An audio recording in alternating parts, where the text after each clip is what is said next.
Hello and welcome to the Gooner Talk, back again with you guys for another episode of what is our Let's Talk Arsenal series, our show in which we are so hot. I can't even put the TGT logo on because it's genuinely creating so much of a heat source these days that I just can't handle it. I am braving the window being open. If anyone in the UK right now understands what I'm going for, and it's kind of brave to have your window open because you immediately are swarmed by the insects that are outside coming indoors. We've got one of those, what are they called, citrine candles or citrusy or something like that. Trying to do everything we can to keep them away, but apologies for the chaos of the usual background not being lit up, but we are doing everything we can to cool ourselves down. And I think from an Arsenal perspective, we need to be cooling ourselves down from our thoughts around transfers. Thankfully, I've got two fantastic guests for you this evening to try and make sense of everything that's going on in the world of Arsenal. First of all, introducing once again from AFTV, it's James. How you doing, James? You good? You well? I'm very good. I'm very good. I'm enjoying the good weather. I'm enjoying the stress of the transfer window. Some days I'm extremely excited. Some hours later, I'm, I don't know, having thoughts about Edu and how I'm feeling about it. But look, it's all good, man. It's the transfer window. Let's say it's exciting. Arsenal are keeping us busy, and life's all good as well. So great to be back. Thanks for having me. Yeah, well, welcome back as well. Welcome back indeed. And another James in the chat has rightfully pointed out, citronella is what I was going for. That was what it is. It's apparently meant to be quite good for that sort of thing, but mixed results so far, it's fair to say.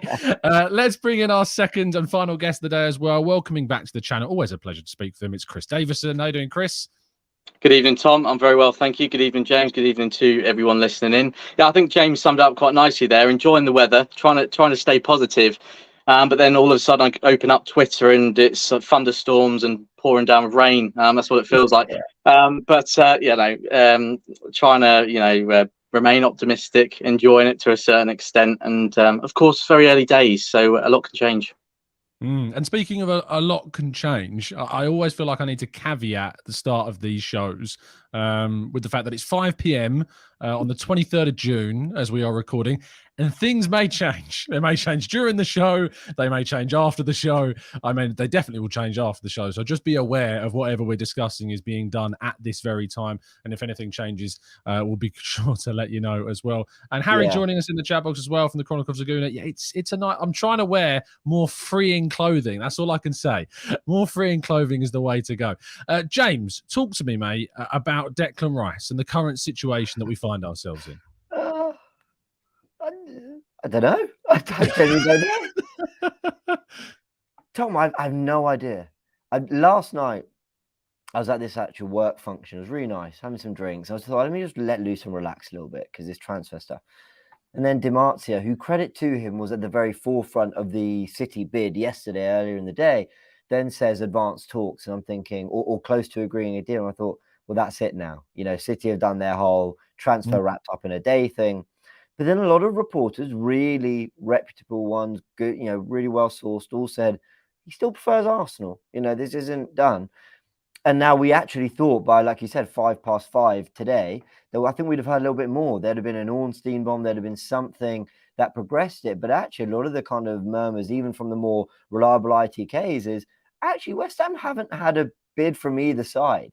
I think all this kind of storm on Twitter is more driven by fans and what's being reported and stuff. And actually, I think both clubs are pretty calmly just waiting for their next move. So what I'd say is I think probably things aren't as crazy inside the walls of the clubs and Declan Rice as it is out here. But I do think at the same time we'll get a resolution soon to this whole thing.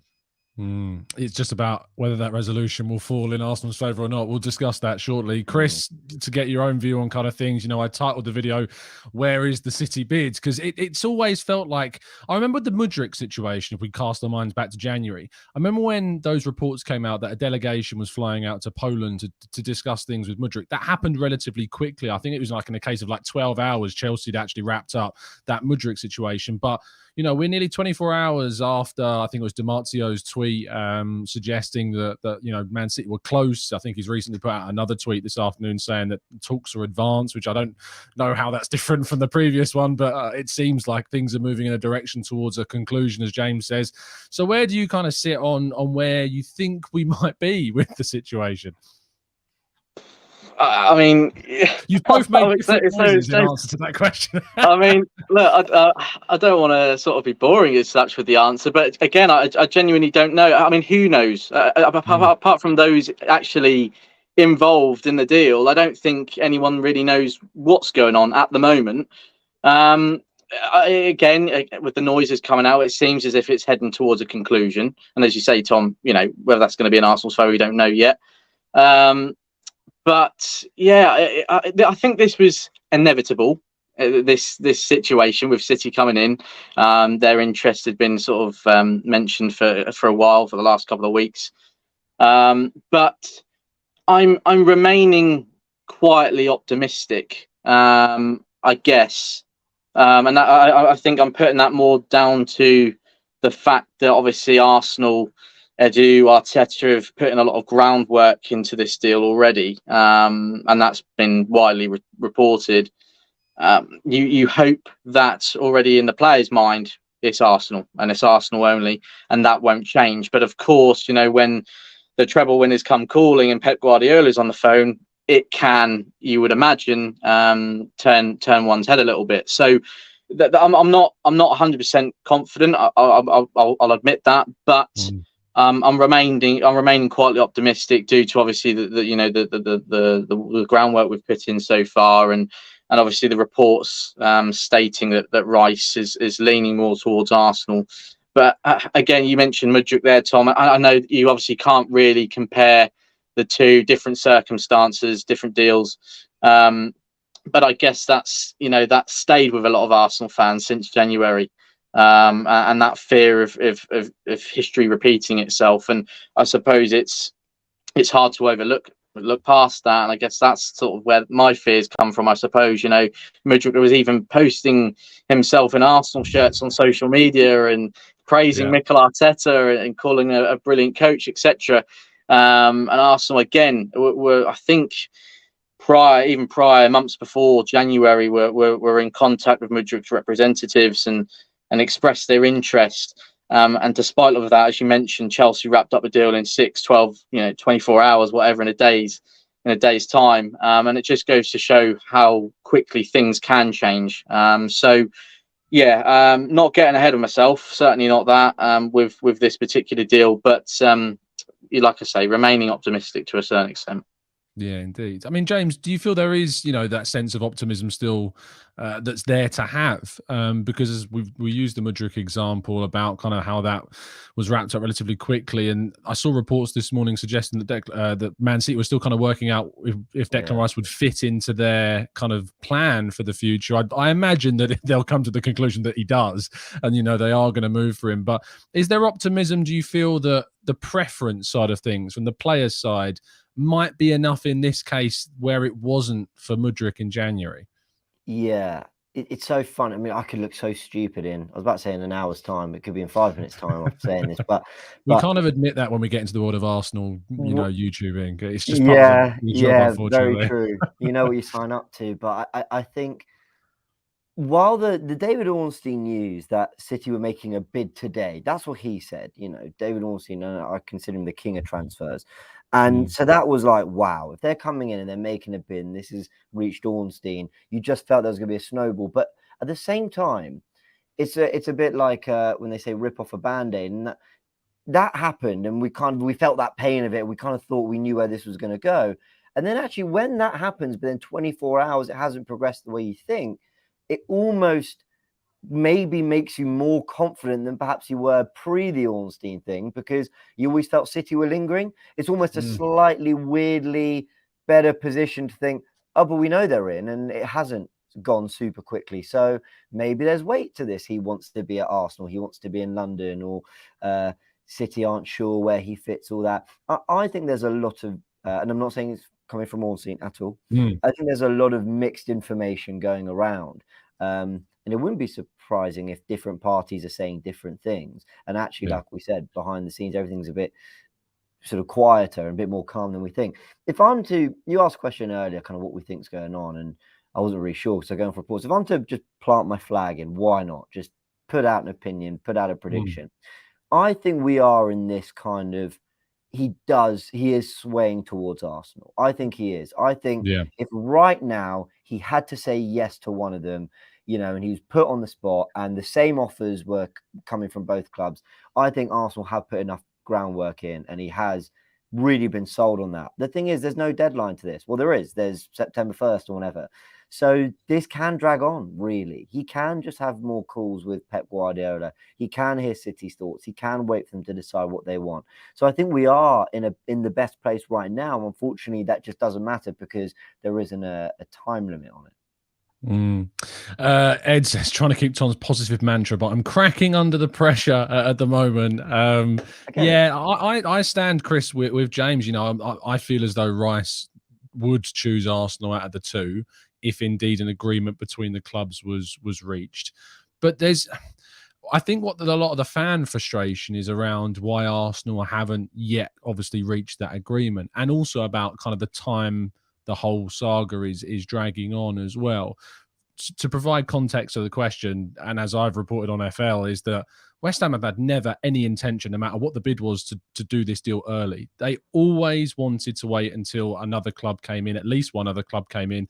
Man United are still apparently monitoring the situation and kind of just waiting on the sidelines, seeing what's happening before they make an official move themselves. And with that, it feels like Arsenal have done the legwork of the whole deal to kind of bring this valuation, previously talked about 120 million pounds, down to closer of 100 million pounds is what West Ham would now take for him, because City's reported bid is going to be apparently around 90 million pounds, just with more attractive kind of add-ons in the context of Man City, and of course the majority of it probably paid up front in 2 installments.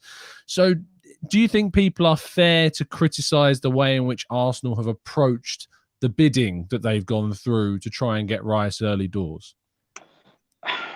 I don't know if it's fair. No, I wouldn't say it's fair, because again, we from the outside don't know what's happening on the inside, and I think obviously as fans, the immediate reaction is, and I guess the normal reaction as supporters is, why aren't we just slapping 100 million pounds on the table, getting this done?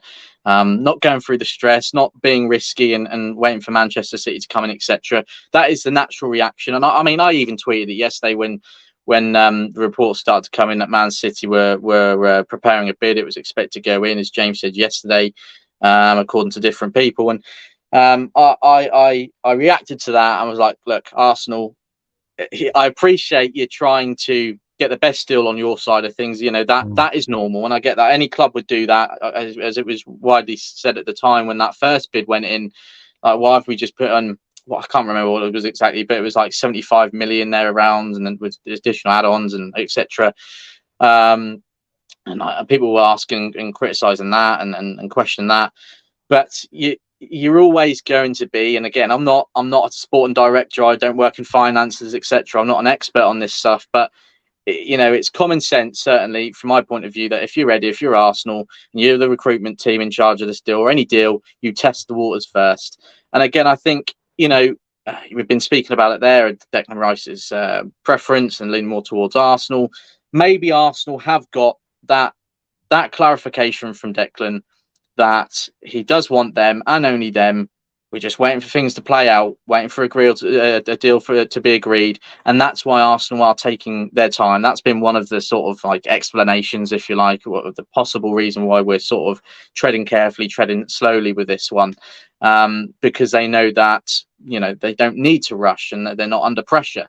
Of course, now we're going to have to wait and see if the Man City situation and them entering the race will change the pressure and will change their stance on it. Will that get things moving quicker on the Arsenal side of things? We'll have to wait and see. And obviously, an expected third bid up from Arsenal is expected to go in as well.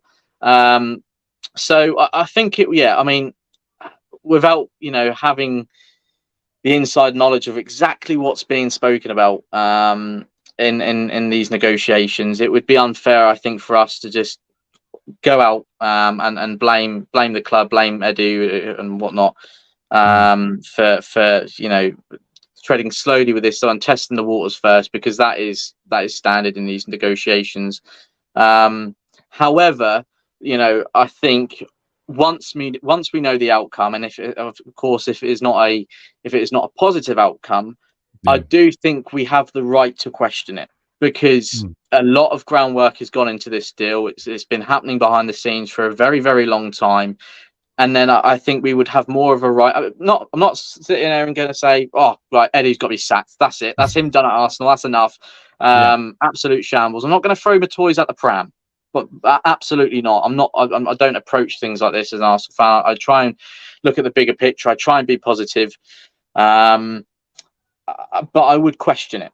Because it'll be the second time, potentially even the third time, if you include Caicedo in January as well. We put in a couple of bids, didn't we? Weren't able to get that big one over the line.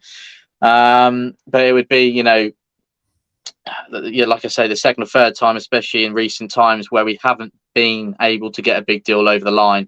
And I think, when it's been so widely reported in the media to the public that Arsenal are leading the race, they're confident, Declan only wants us, and talks have been going on for a very, very long time. You've got to sit back and think, well, how has this been able to happen?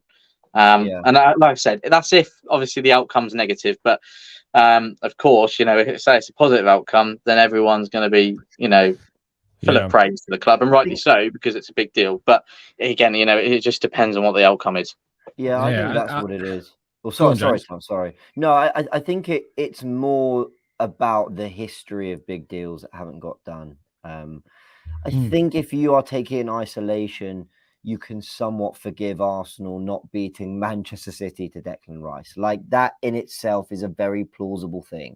It would be looking back at Aouar 2020. It would be looking at Lisandro Martinez. It would be looking at Vlahovic and Caicedo. And then you start to add these things up and you go, why is it every time? And Mudryk really is the big one.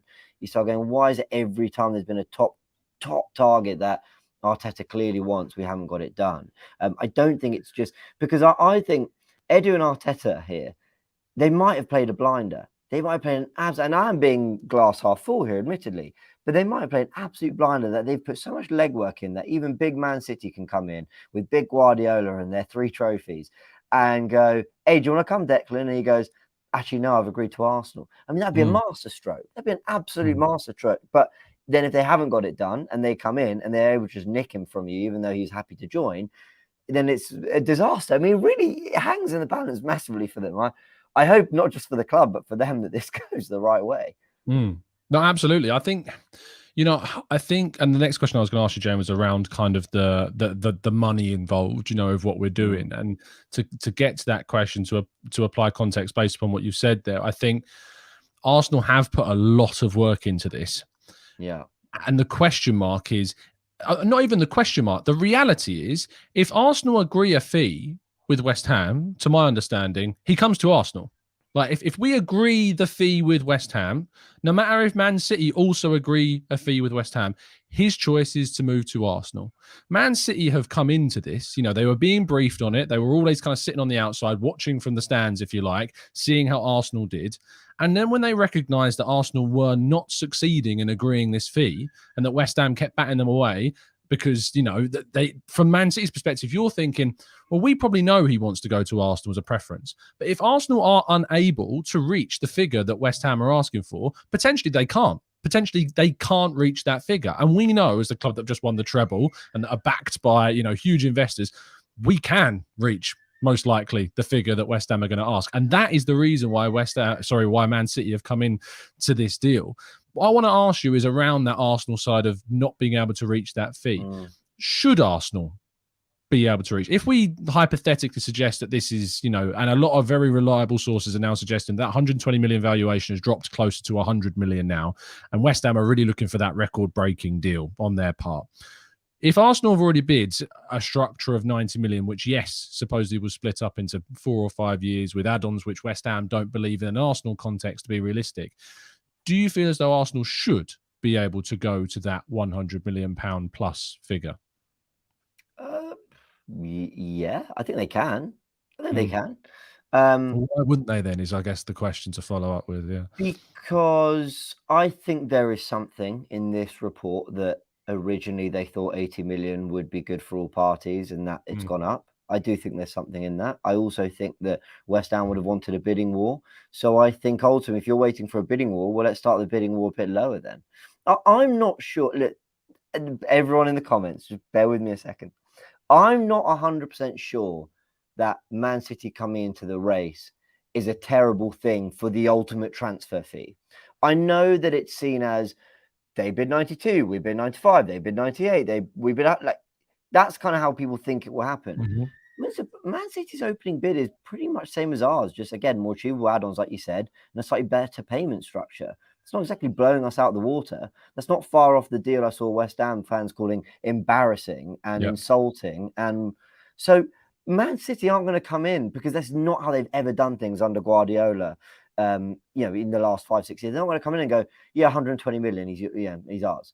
I just don't think they're going to do that. So actually, I think in a weird way, City coming in, not in terms of benefiting Arsenal, but in terms of keeping that transfer fee low, I think almost goes, yeah, no, we are in, but like also don't take the piss. Sorry, I don't know if I can say that. There you can, it's fine. Okay, brilliant. Don't take the piss.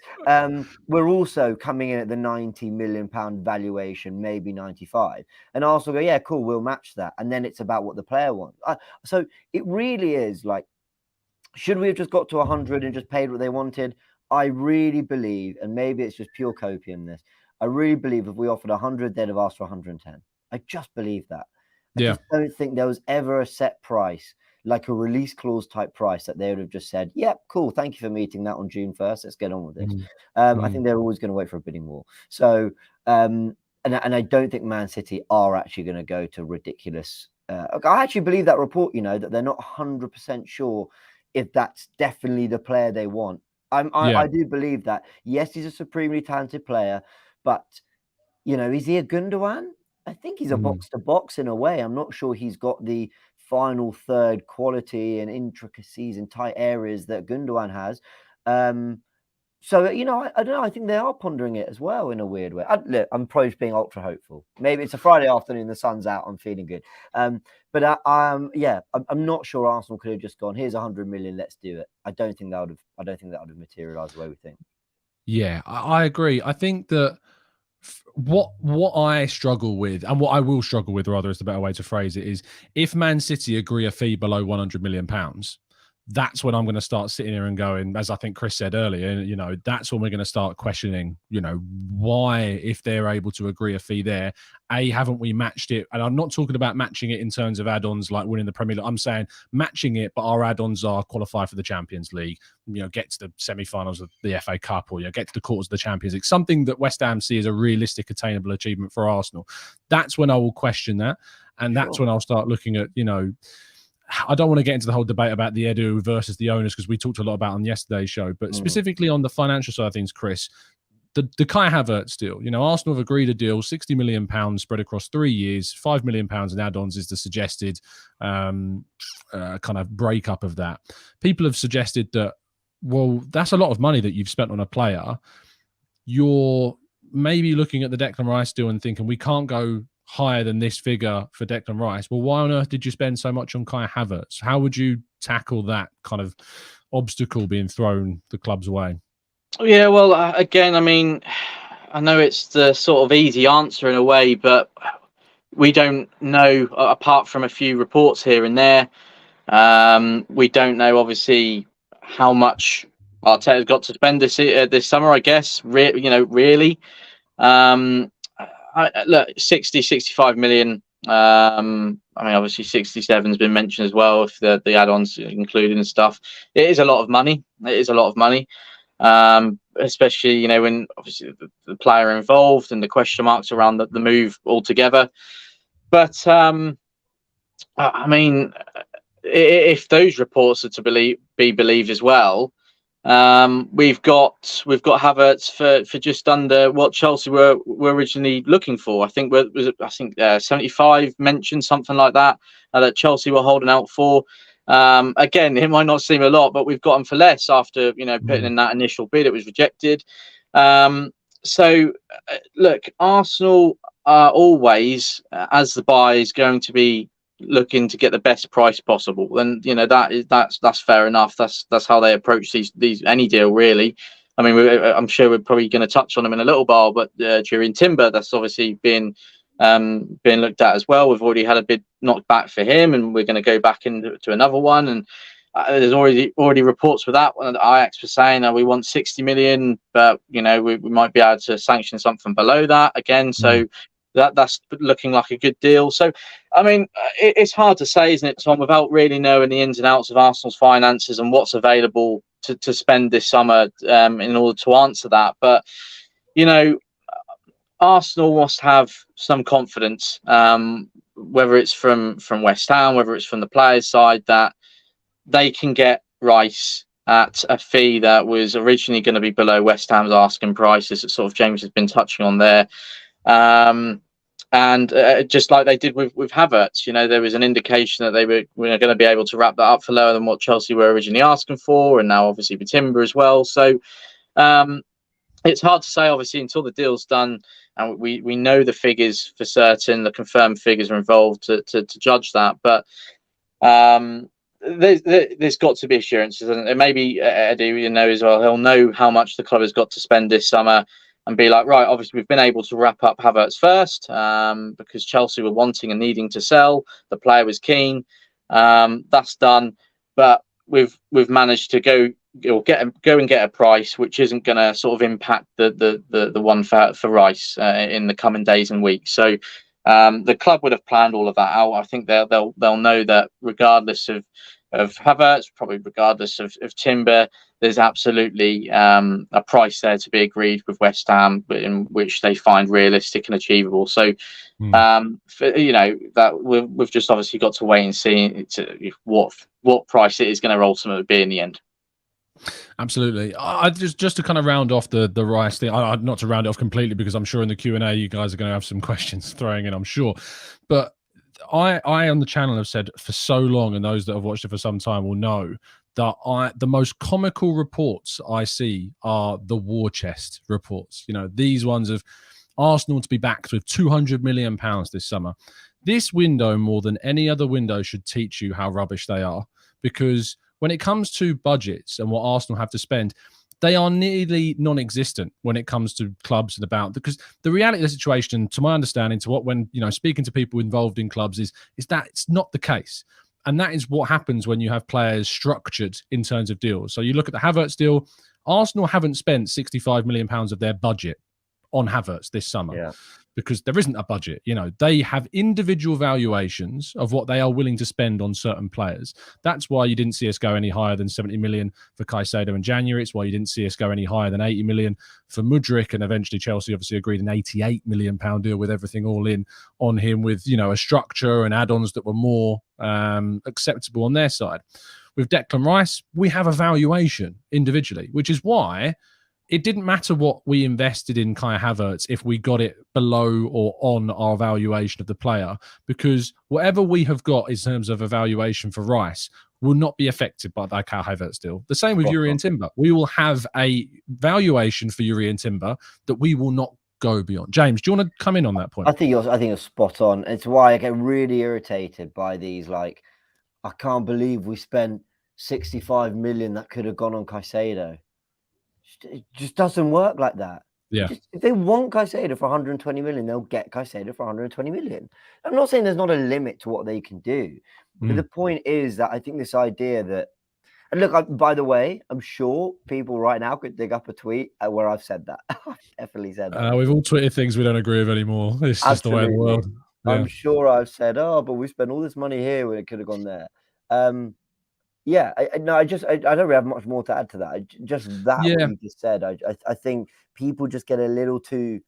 Listen, I always try and give Football Manager the credit it deserves for its accuracy, mainly on player scouting. But I'm not sure the way transfer budgets work is completely accurate. Although they're quite good on the add-ons thing. I do get offended when I get bids for my goalkeeper and it's 10 million up front with 40 million add-ons. I always reject them. Sounds like Arsenal trying to bid for your goalkeeper for the sounds of things.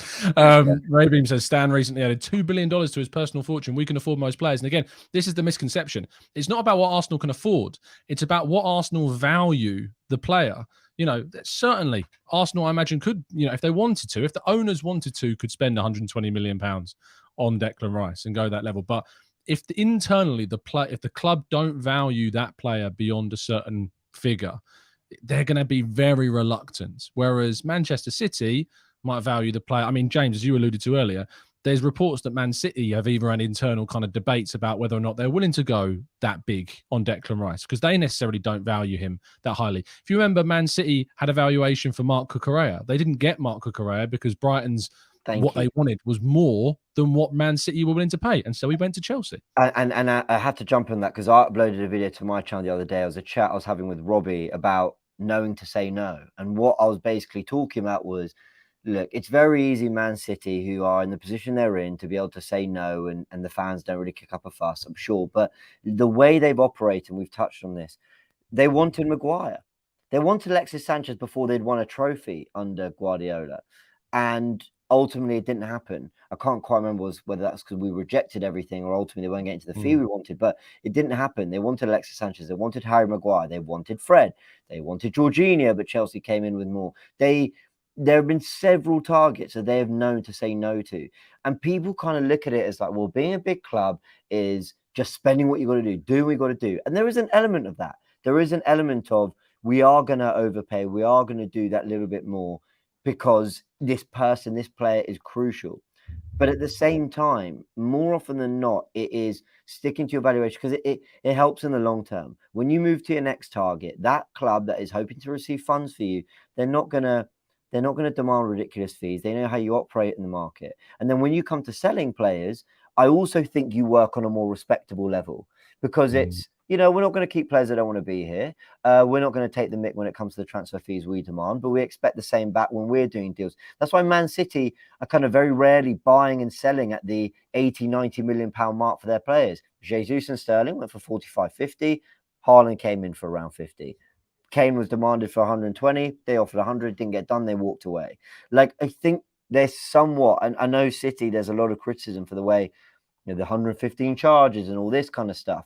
But if you I know it's hard to ignore all that, but just for a second, focus on the transfer window, they operate very smartly and actually very respectfully or respectably. Like from the outside looking in, I respect the way they do business. Professionally, might be, Yeah. I think professionally is a good word for that. Yeah. And look, and they've got very great success from that, and they've bought Kovacic this summer, for a reason. I think £30 million.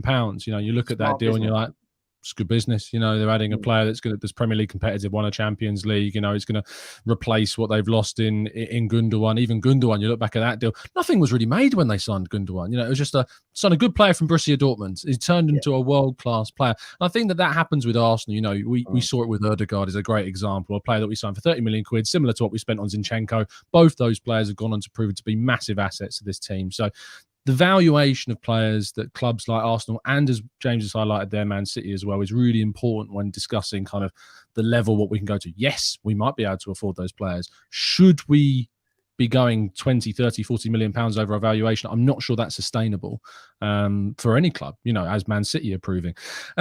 We're going to go to questions into the chat box now. So if you do indeed have questions you'd like to throw in, use the capital Q at the start of your comments. It helps them stand out. We're going to tackle some super chats. But before we do that, there is over 1,400 of you watching. Please do drop a like on the video and subscribe to the channel if you're new, and give the boys a chance to shout out where you can find them. James, where can people find you, mate?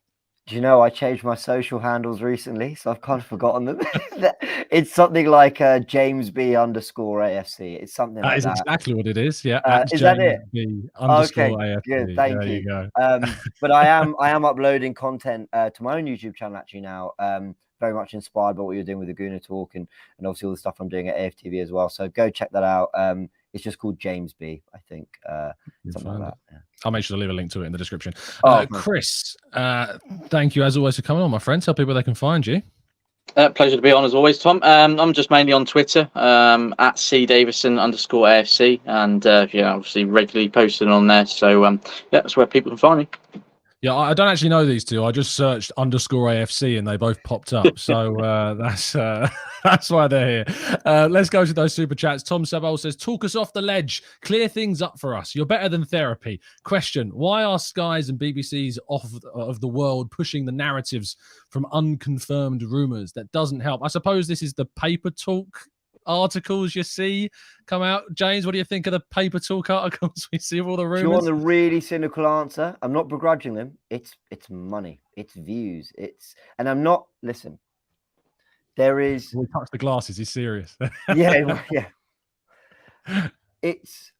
I think in fairness, there rumours are out there. The other day we covered a Havertz rumour on AFTV, and I nearly didn't because I thought one person said it. Should we? And now a lot of people would have gone, come on, one rumour, he's our first signing. So you almost do want to keep on top of these things. If they're being said, sometimes there is no smoke without fire and you want to keep on top of it.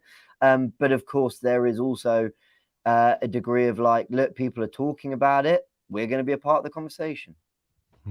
Yeah, I think you're bang on. The morning 8 a.m. shows rounding up all of the rumors that we've seen. Sometimes I don't use certain ones that I see. I'm like, I'm not sure. I'm not going to include that. And then someone will ask me in the Q&A about that rumor, and I'm like, I just didn't feel there was enough credit. And I'm exactly like you on the Kai Havertz. I can't remember the person who first called it. I think it was Alex Chelsea Goldberg. side of things. Yeah. Yes, it was Alex Goldberg, wasn't it? I looked at that, and I've not heard of Alex before, to be honest. With the utmost respect, I'd just not heard of him before. And so I was like, I'm not sure. I don't know. So I'm not going to include that because I might get someone turn around saying, who's that? Why are you including that information? So I just thought safer, leave it out, and look where we are. So, it's things like that. So you're absolutely right. But yeah, engagement massively involved in that. So Tom, I hope James answered your question there. And Wayne says there's been a lot of hyperbole, great word, about Arsenal always missing out on top targets. It really, how many top targets has Arsenal missed out on other than, say, Mykhailo Mudryk, which worked out better for Arsenal? Chris, do you want to tackle that? Well, yeah, I mean, Arsene Wenger probably hasn't out with this, has he? Because he comes out maybe every week and names a player that he nearly signed, who's now one of the best players in the world. But look, no, I think obviously when you can look back at someone like Mudryk, for example, and be like, well, yeah, thank goodness that didn't happen. I mean, well, yeah, he's struggled, hasn't he? But again, it brings me to my point I was speaking about earlier when we were speaking about potentially, obviously, if we miss out on Rice, if that's the outcome, I can understand why there is that reaction of anger and regret and why people are questioning it, because it's been like it was with Mudryk, and obviously similar with Caicedo. Again, I mentioned him in January when we saw those bids rejected, and now with Rice, which obviously we don't know the outcome of yet, but it's been reported on for so long, hasn't it? It's been out in the public for so long. I think even before this year, Rice was being mentioned as a top target for this summer. And I think when it's been spoken about for so long, and when especially when Arsenal are viewed as the favourites and the players favouring the move there, etc., it only builds towards that anger and disillusion when it ultimately doesn't come off. And I think, look, as Arsenal fans, us three, everyone watching, we want what's best for this football club. And I think we can all see that a Declan Rice would be huge for Arsenal, not just for now, but for the years to come. And, in terms of what he will bring, the qualities and the contributions further down the line, it could be huge. And I think with that on the line and the impact that he can have on this football club and future success, I think that it's impossible, or it would be impossible, say that it doesn't happen, to not be upset, to not be angry. And I think, again, with the question, always missing out on top targets. No, it's not always. To answer that, it's not always. I mean, Jesus, top target for us in last summer, we got him. And again, I suppose you can kind of compare that to Rice. There was a lot of competition in him. And Arsenal had to do a lot of convincing. Well, I say I had to do a lot of convincing. I don't know, but they had to convince him that Arsenal was the right place for him ultimately, other than somewhere else. And we got that one done. That was, I think, it was widely reported, wasn't it? Though Gabriel Jesus, centre forward, was our priority target, and Ødegaard again. We got these deals done, so I think always, that's not fair. but I can see why people react like that. Oh, we're always missing out at Mudryk because Caicedo, potentially Rice, etc. Because these are big deals, aren't they, Tom? You know, they're big deals for big players who can have a big impact on Arsenal Football Club now and in the years to come. And I get the anger, I get the frustration. But it's just because, you know, we want what's best for this football club, don't we? We want what's best for Arsenal. We want to be competing with the top teams around us. We want to be closing that gap on Manchester City. And obviously now we're back in the Champions League on some of Europe's elite. We want to be closing that gap. We want to be competing with them. So, you know, that's why you've got to go out there and get these top quality players. It's not going to be easy. Of course, they're top quality players. A lot of teams will be showing interest, as we're seeing that now with Declan Rice. There's never a guarantee in football, especially in a transfer window. We've seen that. We've learned it the hard way before as Arsenal fans, and it won't be the last time. You know, I'm sure, obviously, fantastic. Hopefully we get Declan Rice over the line, but I mean, Mudryk, Caicedo won't be the last ones that don't get over the line for Arsenal in the future. There will be more that we miss out on that I'm sure we're at the very top of our list. I mean, Lisandro Martinez, I think there was a comment on there earlier. We missed out on him, of course, again, rumoured to be our top target. But if this club has proven anything, if this recruitment team has proven anything over the last few windows, we have a very, very solid backup plan. And again, I think that I'm trying to look at the bigger picture and trying to think positively. If we miss out on Rice, for example, I would like to think, based on what we've done over the last couple of years, that we will go out there, react accordingly, react quickly, aggressively, and get the perfect plan B, whether that's Caicedo or something else or someone else. We've seen that recently, and that gives me a bit of confidence, a bit of optimism throughout these transfer windows now. So, but let's hopefully see Declan Rice get over the line, and then I think we can safely say that we're not always missing out on top targets. Declan says, should we start a GoFundMe page? Everyone puts in a $5 and we'll blow City out of the water. And I think that's not a bad idea. It's not a bad idea at all. We're going to go through the rest, as many of your questions as we can. We're going to go quick fire now. So, Chris, I'm looking at you, my friends. Quick fire questions. Jan says, James, should we be looking at Caicedo again, just in case? If we don't get Rice, sure. Look at Caicedo. There you go. That's quick fire. That's how it works. Lynn says, if we were to lose Rice, would you take Milinkovic-Savic, Chris, or Barella? I assume is the other player that Lynn is alluding to there, the Inter Milan player. Yeah, I would be very open to that. Of course, I think maybe different players technically, but I'd be open to that. They've obviously proven themselves at a very high level, and obviously they've got obviously a good age to prove themselves even further. So yeah, I think they would be decent alternatives. Put it that way. James Dean Mobley says, why would Arsenal be happy to let our two main midfielders leave when there is so much uncertainty in regards to our midfield incomings? Well, hasn't the Xhaka thing gone really quiet? I think that's interesting. I will keep it really brief, but I'm not a fan of this idea of like Partey, Xhaka out and Lavia and Rice in. I'm not sure it's an upgrade. I think in like 3 years' time for sure, but like for the here and now, not even just because of that, just because our team is so finely tuned to play a certain way. How do you add two players to the very core of it and expect it to just keep going, or if not get better on last year, which is what we're trying to do. So I don't think they will be leaving without, without quite like strong plans in place to be better coming out of the window. Lovely stuff. Yeah, I agree. The whole Xhaka, Partey out, Lavia, Rice in, it's not strengthening. That's not strengthening the existing options. So I do certainly agree. Sticking on that Xhaka line, Jay Ryder says, Chris, do you believe that selling Xhaka and Partey in the same window may be a mistake, subsequently placing such great deal of faith in our newly acquired players?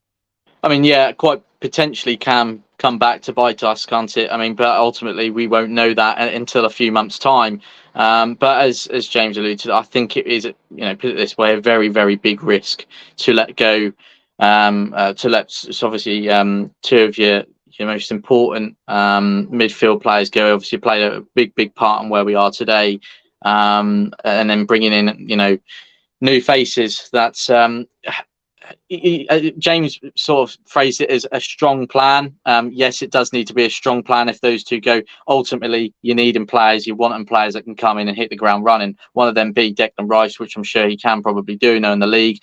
But yeah, I mean, we've got to be 100% sure if we're letting those two go. There's even been talk of El Neni going as interest in it from Turkey and him as well. And again, I know he's not been playing, but that's another player who's been here for several years. It's a big risk, but what else can you do other than trust those in charge? Could I ask a quick question? Do you two think there's a chance Xhaka stays? I don't personally. I don't know about you, TC. Only if Arsenal don't sign a significant midfielder, and I don't include Lavia in that, by the way. I agree. I'm with you. Even though he's like a big money player, I mean like a worthy title challenging starter like Rice, Caicedo level. You could probably include, Milinkovic, Savic, I suppose, in that kind of bracket as well. If we don't sign one of those, I'd be disappointed if they sanctioned that exit. I spoke to him after the Forest game, and me and Simon Collins of the Evening Standard were asking him, like, are we going to get any update on your future? And he said to us, "You'll hear before the Wolves game," and we've heard nothing. Like, nothing has been. And Simon actually asked the question, "Do you want this resolution kind of out in the public before the Wolves game?" And he was like, "Yeah." And we've heard nothing. So clearly, Arsenal have overruled that idea that the agreement with Leverkusen that we understand he has with Leverkusen is being delayed because. And look, I don't blame them, by the way. I don't think anyone should criticize Arsenal for holding off on that because they're just covering their backs. We've left ourselves short in the past. Think about times we've allowed Kolasinac to leave in January and then not brought in a left back and then Tierney got injured.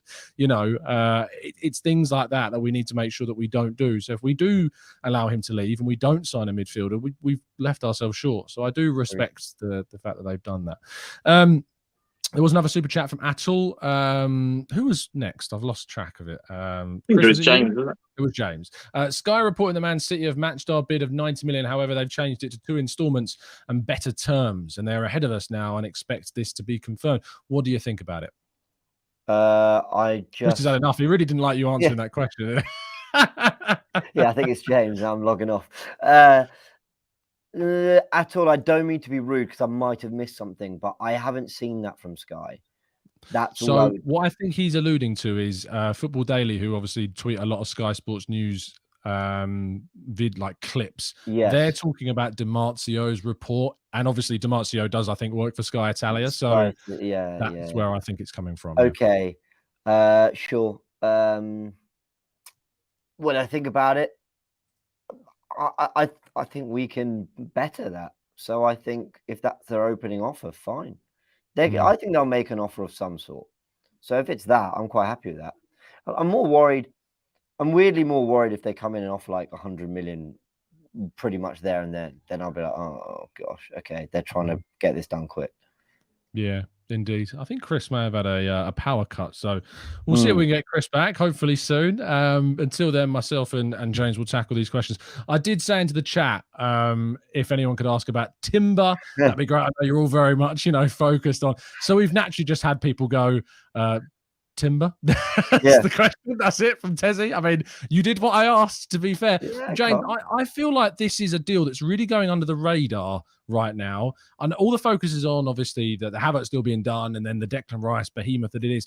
For me, Timber is one of the best young centre-backs who can also potentially play in especially the style of right-back we use in the world. And we're progressing towards completing this. The player's very open to it. It seems Ajax are willing to come down on that 60 million euros. And I think there was a report from, I think it's Mike Vavek from the Telegraph reporting that they may be open to between 40 and 50 million euros. For me, this would be an amazing piece of business by Arsenal. I'm so with you. I'm so with you on this, Tom. I've had a big smile as you've been talking about Timber because this is one of those that I think if you gave Arsenal fans an hour to draw up a bit of a dream transfer window / realistic one, I think a lot of Arsenal fans would have had Timber in there, but not really kind of believed because there haven't really been any links or rumours or anything. Then out of nowhere, David Ornstein drops a nice 11 p.m. bomb that kept me up for another 2 hours. Yeah. Plotting. I really shouldn't have checked my phone that night. Yeah. I just finished watching the In-Betweeners movie, so I was in a completely different mindset. And then suddenly that drops. And look, I think this is a great signing. I'm confident it'll get done. And I think it'd be a terrific signing. He is so perfect for the depth that we need. We need someone who can get forward and is a serious ball player if we need cover for White. But as you mentioned as well, I think you said in your tweets, he very much is a centre-back. I think maybe Arsenal fans ran away too much with this idea that he's coming in to be depth at right back. But at centre-back, he's very good as well. And I sort of see him, and I know that we get ridiculed for copying Pep's tactics, although we can chat about that a different day. But in the way Stones comes into midfield. If you are going to copy tactics, I mean, yeah, it's a pretty good one to copy. The treble winners is probably quite a good set of. Although I maintain the box midfield shape Arteta did before him, but it was a version of it. But City fans will get on me for that. The way Stones comes into midfield, I don't think maybe White, but I don't think Gabriel Saliba, White really naturally do that.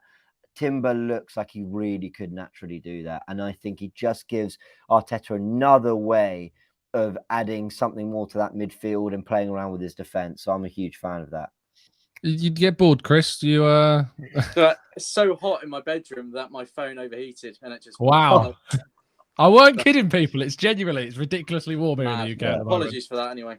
You need shirts, lads. You need to get us on the shirt hype. That's what you need. It really does help. I was just asking James about Timber, Chris. We are getting a fair few questions in. A lot, just kind of talking about how we think it's kind of going under the radar about how good of a deal this would be for Arsenal. I did see a question. I'll try and find it as you're talking, but I'll ask it. Here it is. Rabeem says, Timber's only 5'10". That's pretty short for a centre-half. A lot was said about this when we were linked to, and then Man United obviously bought Lisandro Martinez. He was pretty good last season. So do you feel as though the height thing is not necessarily something to worry about? No, I wouldn't say so. I mean, you pointed out Martinez there, and he's had a really strong season. I think, physically, Timber looks quite strong, well built. So he'll be accustomed to the Premier League. I think he'll settle in quite nicely. He's pacey as well, likes obviously pushing forward. I don't think it'll be a huge issue, the whole height thing. There's been several players down the years, even several players now in the Premier League that height isn't on their side, but they've grown into the Premier League. They've done really well. And I think, physically, he looks strong, looks good. So, it should be fine. Yeah, I agree.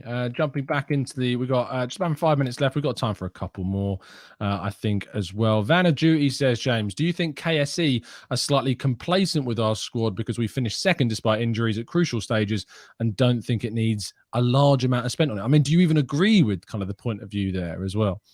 I don't think KSE are really thinking about the squad. I really think they are leaving Arteta to drive all this. If by the end of the summer, us as fans feel like actually we needed one more midfielder and we needed some depth at left back or whatever, and Arteta is looking at it and going, there's 100 million more I could spend, but I don't want to, then that's his decision. I don't think KSE are looking at the squad and telling him how it should be run, managed, built on, developed. I really think Arteta and Edu are and I think actually on that front it's very much Arteta.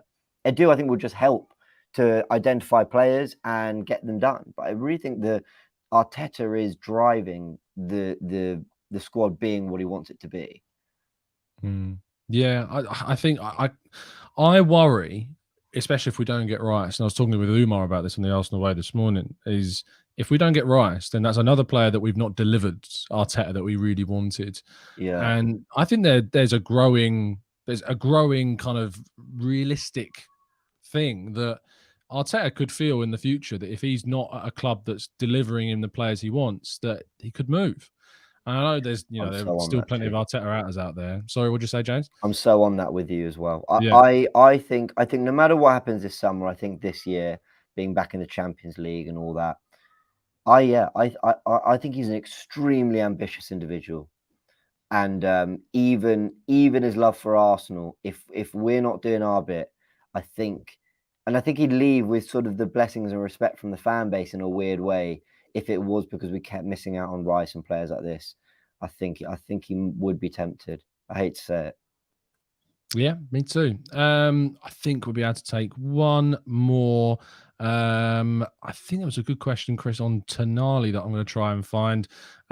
Yes, Mohammed says, my question to all three of you, don't you think we missed out on a gem in Sandro Tonali that would have been a class signing for us? 70 million euros is said to be what Newcastle were paying for him. Did we miss the boat on that one, Chris? I mean, potentially. I mean, he has looked very impressive for Inter, hasn't he? Sorry, Milan, AC Milan.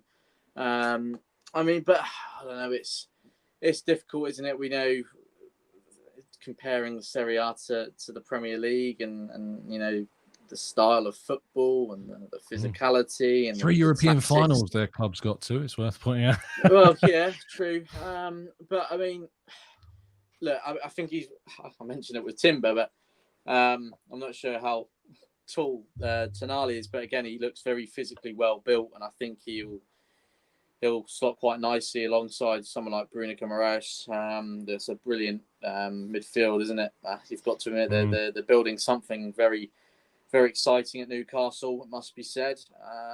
But again, they're in the Champions League. They're aiming high as they should do. And they're looking for top quality players, just like Arsenal with in particular Declan Rice. I mean, they get Tonali. Hopefully, we get Rice. We've got our star man in midfield. They've got theirs. So, I mean, it's obviously hard to say if we've missed a gem or not because I don't think you get both someone like Declan Rice and Tonali. I think they're quite similar, aren't they? Very defensive minded and stuff like that. So, I mean, yeah, it's obviously further down the line we'll have an answer for that, won't we? But a lot of money. He's got to obviously hit the ground running. But I mean, yeah, I think for Newcastle and their style and what Eddie Howe has established there, I can see him fitting in quite nicely into that midfield and probably being another Bruno for them. He's coming, obviously done really, really well. I think that's a gem we missed out on. Personally, I think I would have loved to see him in at Arsenal. Yeah. So you've got to say that with Bruno, and maybe obviously further down the line that'll be the same with Tonali. But look, I'm going to be relaxed about all of that as long as we get Declan Rice. Yeah, I think if we were talking about this deal being done a month later and we'd missed out on Rice and then Newcastle got Tonali, I might be, on board with the idea that, yeah, we've missed out on a potential good alternative. I know Tonali isn't exactly the same as Rice, but, playing in that midfield area, that central midfield area, I don't think there's many options alternatives to Rice out there, to be honest. And if Arsenal are going to land somebody, it's coming from a very small pool of players. So I don't think right now he's a gem that you can say we missed out on because we're still very much on the Rice saga. Yeah. And until that's over, we can then start talking about alternatives that we've missed out on. And that does bring us to the end of today's show. Thank you, everybody that's tuned in. We very much appreciate your questions and your listenership as well. Drop a like and subscribe if, of course, you're new and you haven't done so already. And thank you as well. Please do send thanks to our amazing guests for today's podcast. Firstly, James, thank you so much for your time, my friend. It's a pleasure to speak to you again. Tom. Thank you. I genuinely, I've loved it. Is this 2 or 3 times I've been on? But I always enjoy it. It's great to chat, and we always have a good chats on Twitter as well. So, yes, always enjoy coming on. Thank you for having me, and thanks for the comments as well, because the comments are fantastic. So, yeah, big up to everyone tuning in. You can find James on Twitter at JamesB_AFC. You can find his YouTube. It. Yeah, there you go. Searching up on YouTube, James B, and it will come up as well. And of course, you can find the rest of his work over with the boys at AFTV as well. And thank you to Chris. A massive appreciation for you jumping on. Great to speak and link up again. It's been too long, and I'm missing those 10 a.m. link ups we used to do at the Arsenal way, mate. But it's great to speak to you again. Thanks for coming on. Yeah, no worries, Tom. Thank you very much for having me on again. Pleasure as always. And sorry for cutting off towards the end there. But no, it's been really enjoyable as always, and to have James on as well. Thank you again for all of the comments and for the guests. And hopefully it won't be too long again before we do another. Absolutely. I'm sure it will. It's something about Arsenal. They give you a lot to talk about. So, you know, we're in very much good need of fantastic guests, of which you both have been. So a massive thank you to you guys. Again, just to highlight Chris's super chat before we wrap up, if we were to let Partey go to Juve, what player would you want in return? As 20 million euros is not going to be increased upon, I don't think. I just think the short answer is don't let him go for 20 million euros. That's just the short answer to that question. Why you would let him go for 20 million euros, I have no idea. Thank you, everyone that's listened. Tune in tomorrow morning. Of course, we'll be back with the next 8 a.m. show. As always, they've been going down the right route with you lot this summer. Hoping for some positive news on Rice. Stay calm. I'm ending my shows in the same way always. If you're getting too worked up, if you're getting too angry, if you're getting too frustrated, take yourself away from things. Your mental health is worth way more than any transfer Arsenal can do this summer. So please do indeed look after yourselves and stay safe and stay well. And as always, up the Arsenal.